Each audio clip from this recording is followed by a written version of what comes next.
Buenas noches, vamos a continuar con la clase y vamos a hablar parte de los paramixovirus, que es el tema que nos queda pendiente de la familia o propiamente paramixoviridae, haciendo referencia a virus de sarampión, es el virus que vamos ahorita a revisar.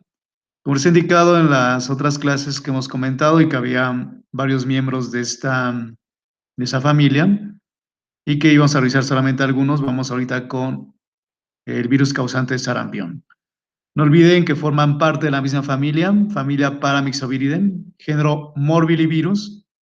Y ese es un grupo de virus de RNA que lo indicamos, un virus de RNA lineal, monocatenario, sentido negativo, y que su genoma no se encuentra segmentado.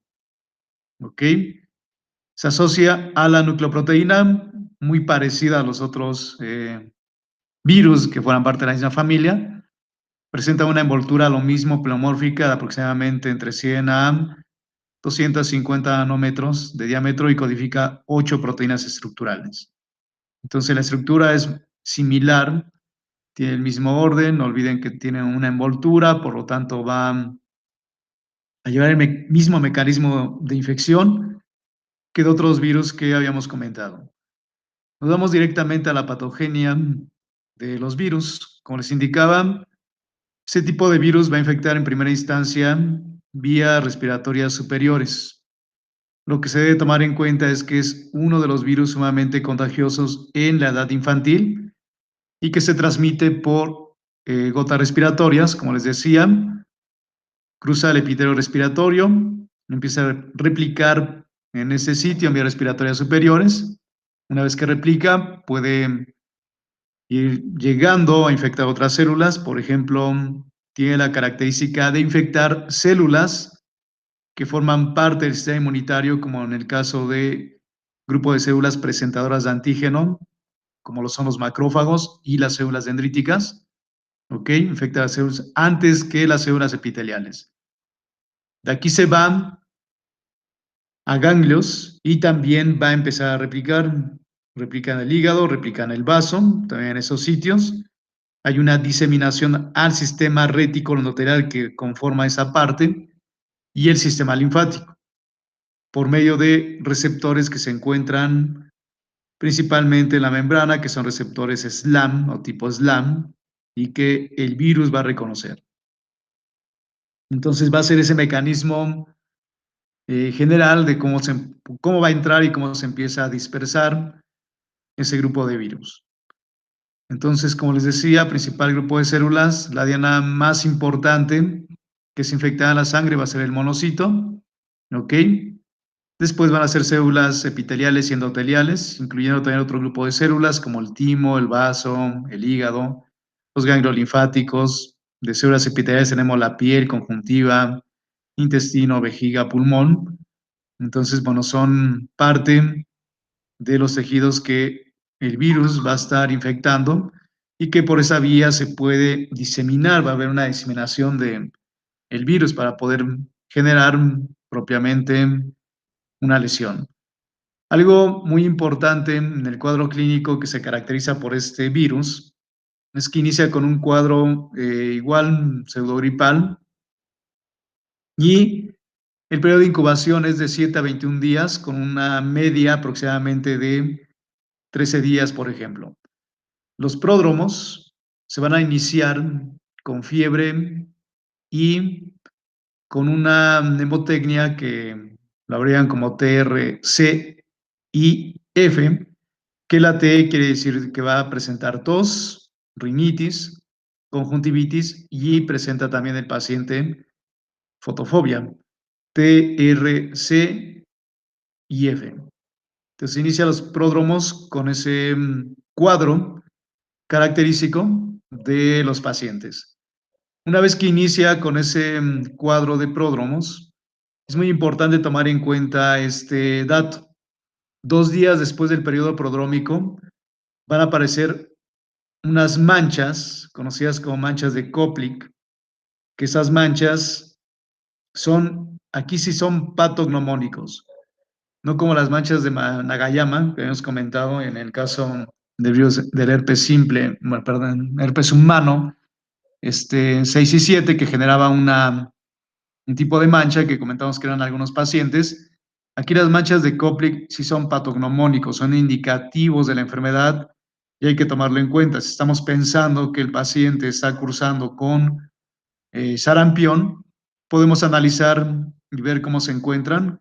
Vemos más o menos a la altura del segundo molar del paciente, a esa altura. Vamos a ver unas pequeñas manchas como granos de sal, son enantemas en forma de granos de sal, como lo vemos acá en la imagen, ¿ok? Y que aquí se presentan, aquí podemos ver esos pequeños enantemas, sí parecen unos pequeños granos de arroz, ¿ok? Son llamadas manchas de Koplik. Recalco, es patognomónico de la enfermedad.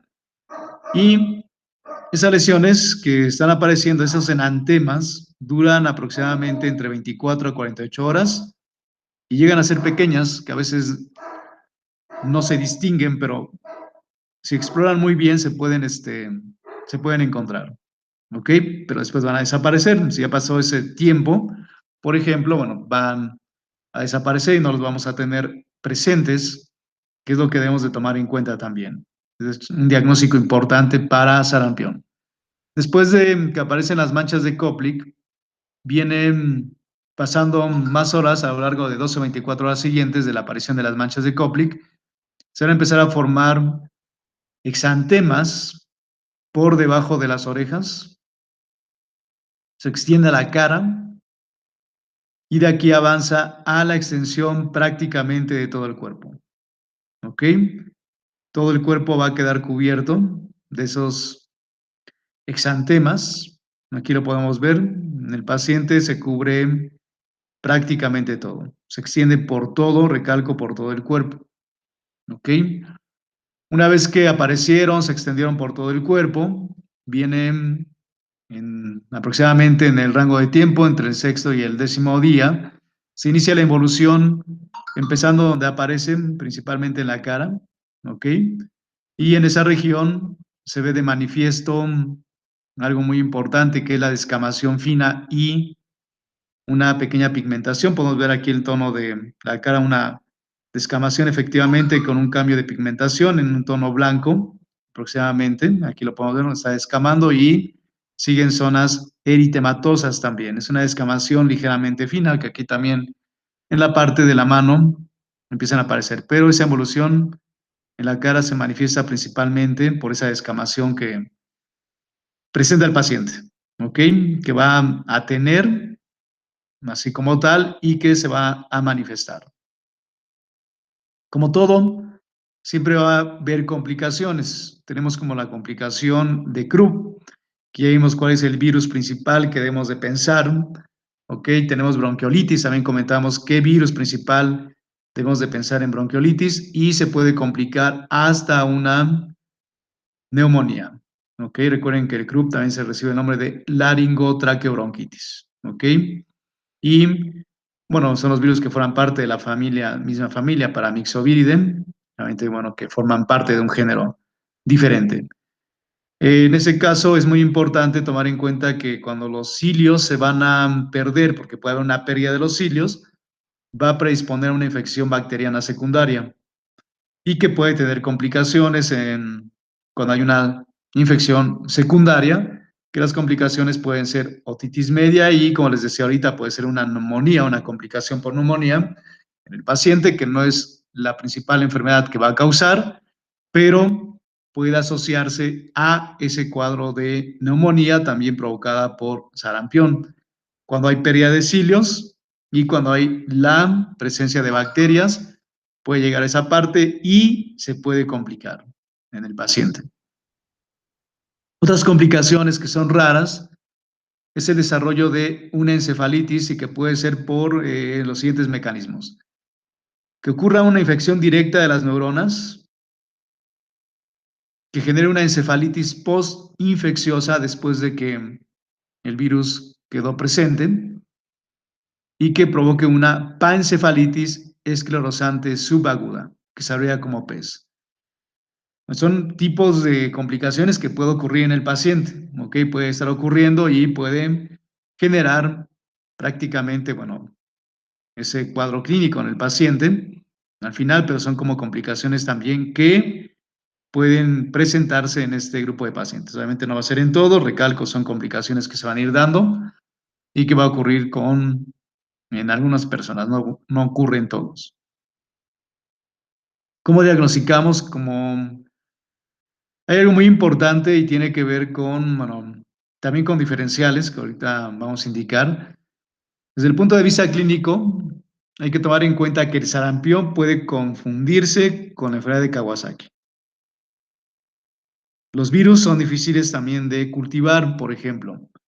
Y ahorita les indicaban las manchas que aparecen, los enantemas que van a aparecer, las pequeñas vesículas que se observan. Recuerden que recibe el nombre de manchas de Koplik, que ahorita les indicaba, en la mucosa oral. Es un diagnóstico importante porque es patognomónico de la enfermedad, ¿ok? Es indicativo de esa enfermedad.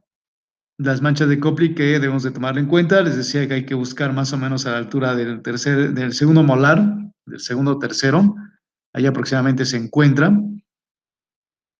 como granitos de sal que son pequeñitos, pero vamos a observarlos en los pacientes.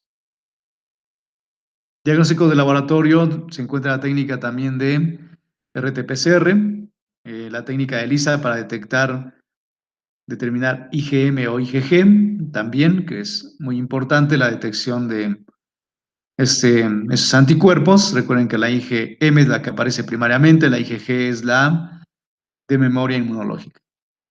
Entonces, dentro de las enfermedades que son diagnóstico diferencial y que también se acompañan de fiebre, exantemas y síntomas inespecíficos, como en el caso de los pródromos que aparecen en sarampión, tenemos el siguiente grupo de enfermedades que debemos de tenerlas en mente como diagnóstico diferencial.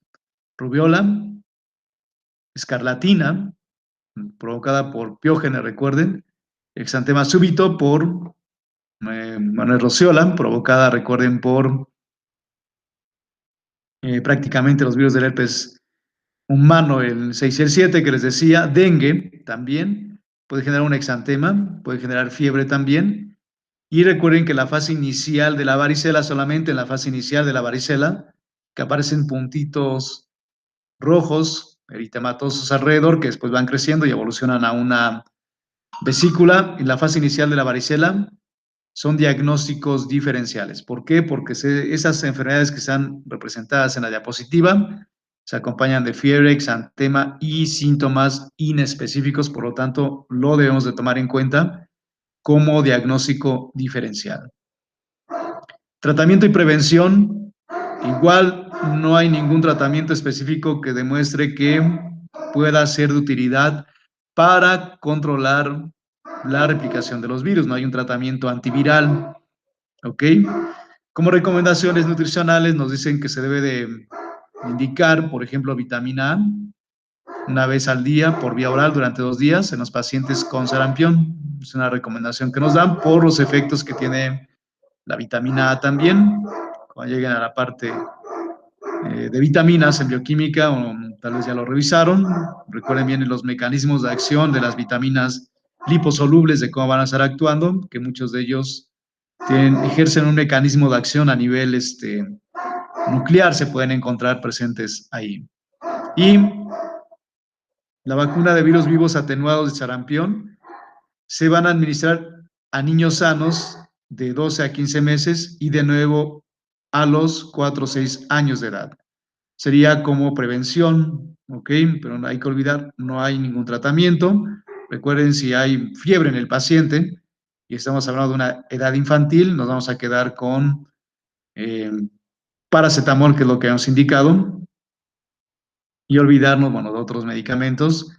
En el caso del ácido acetil salicílico, que les decía que puede provocar el síndrome de Rey en grupo de pacientes que están cursando con una infección por virus, como en el caso del virus de sarampión y otros virus adicionales.